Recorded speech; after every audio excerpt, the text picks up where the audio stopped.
early this evening. You got primaries coming in tonight that are very important. Unless Trump has a big win here, it's not going to look too good for those of you who support him.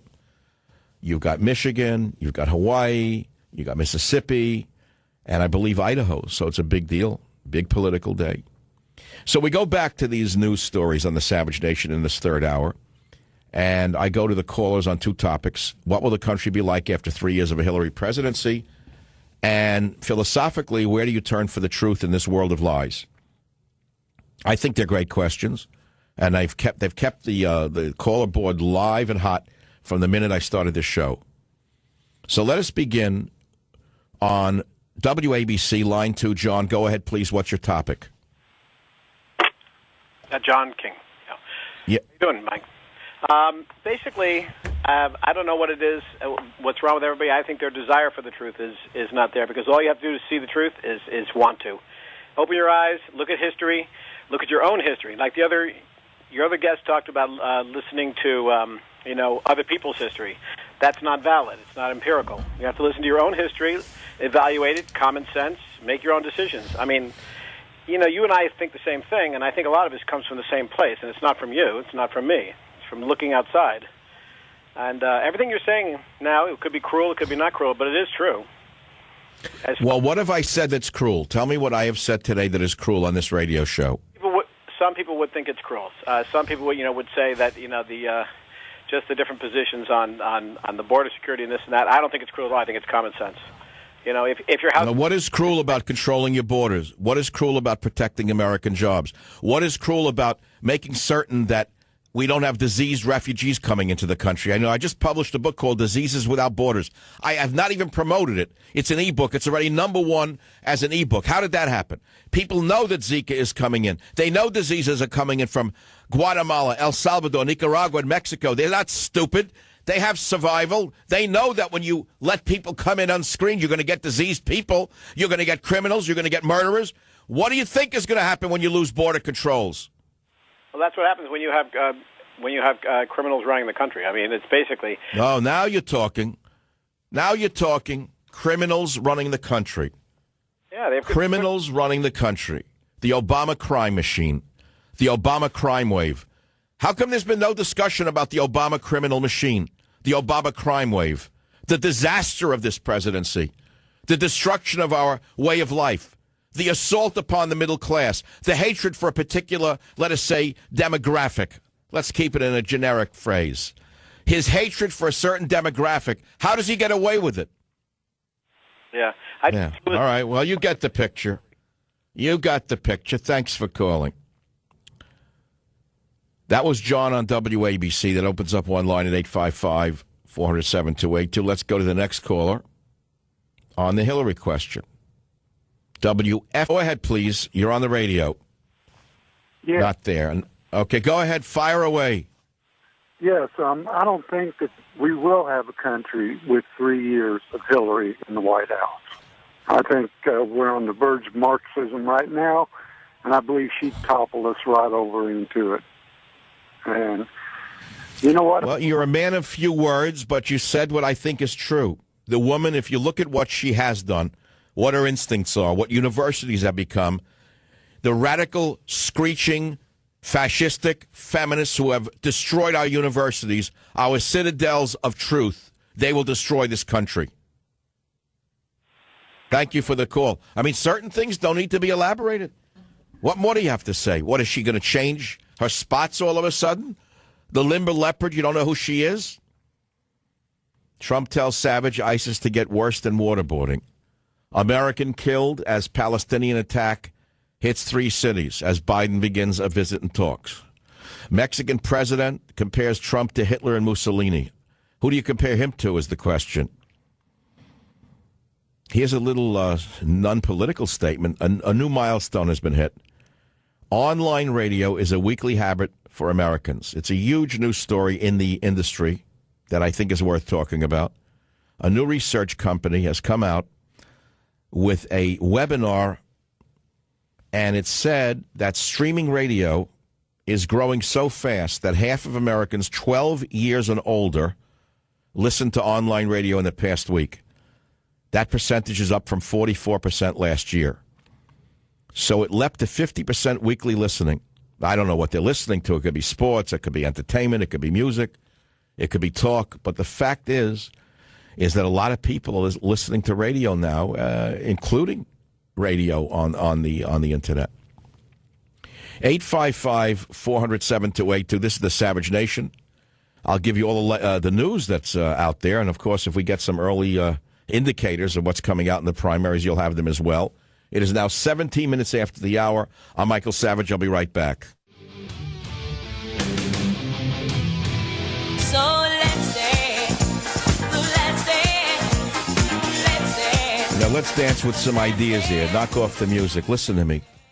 The very same pirates of Silicon Valley who are throwing people in the gutter and replacing them with cheap workers from India, the very same pirates who are trying to throw Trump into the gutter and replace him with an establishment puppet, are also refusing to cooperate with the FBI and permitting them to open up a cell phone's encrypted data of the Muslims who committed a slaughter in San Bernardino.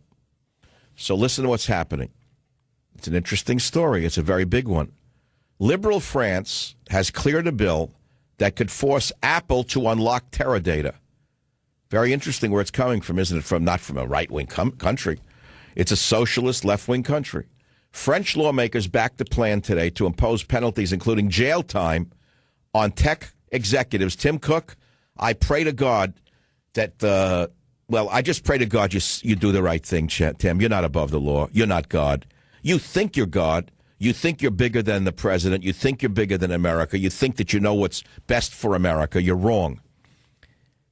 They will throw them in jail if they deny access to encrypted data during a terrorist investigation, which will allow security services and prosecutors the power to force companies such as Apple Inc. to cooperate. This is in France. Guess why it's in France? Do you know why? Do you remember what happened November 13th in Paris when Muslims went on a machine gun rampage and killed 130 innocent young people in a dance hall? Machined them like fish in a barrel. Are you ready for this one? The lawyers of France will not permit the anti-terror investigators in France to open up the phones, the encrypted data on the phones in France. Can you believe this? Of the people who committed the murders, the slaughter. Can you believe this? Can you believe we're living in such a world that left-wing fanatics use the excuse of privacy to permit terrorists of this nature to get away with virtual slaughter? In France, phones with encrypted data are holding up investigators working in several terrorism cases, including the November 13th attacks in Paris, where so many were executed by the Muslims with machine guns who were practicing the religion of peace. Tech giants from Microsoft Corp to Google have set aside rivalries to back the maker of the iPhone, while the UN on Friday said U.S. courts risk hurting human rights.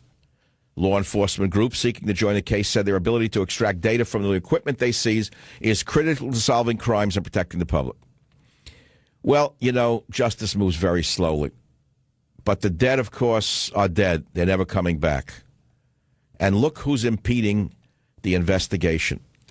Now, let me ask you a question, all you good liberals and you libertarians. You're on the side of Apple. You say, we don't want the encryption penetrated for any reason. First of all, I've shown you it can be done specific to the individual phone. It's not a key that opens up every phone's encryption. It will only open up that phone. It's a key only for that lock. So why is Tim Cook, why is Microsoft, some of the greediest people on the planet, why are they doing this? It has nothing whatsoever to do with privacy. It has to do with protecting patents and protecting their product. They're putting their greed, just as they are, their greed ahead of our safety, just as they are in trying to get rid of Donald Trump. Do you understand what I'm saying to you? Now, I want you to imagine something.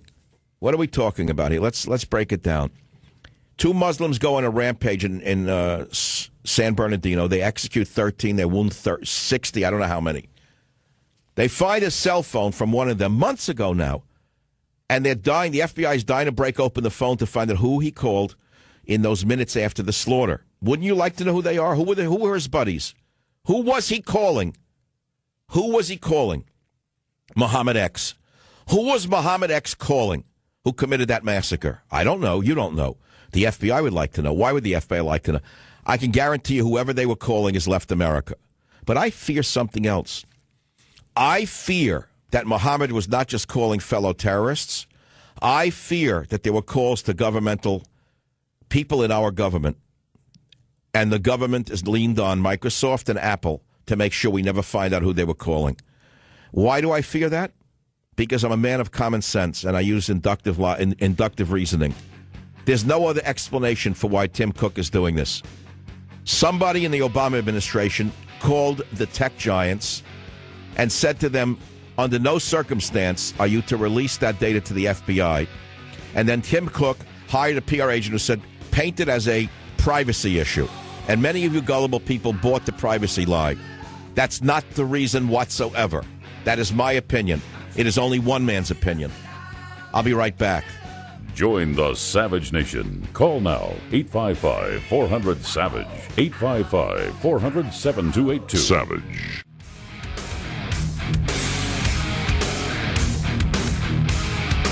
We're talking about truth. Why? Take a look at what's going on in the whole process now. One calls the other a liar. So who's the bigger liar and who's telling the truth? I don't know. We're taking a gamble. Then you got on the other side, Hillary Clinton's running on a truth campaign. We didn't have 8 years of her and Bill running America off the rails. And then we got the communists from the soapboxes of Union Square, Bernie Sanders reinventing himself. Oh, but I'm a Democrat socialist. Now suddenly he's Jewish. For the first 3 months he says, I'm a non-practicing Jew. I don't know what a non-practicing Jew is. If God made you Jewish, you're a Jew. What do you mean non-practicing?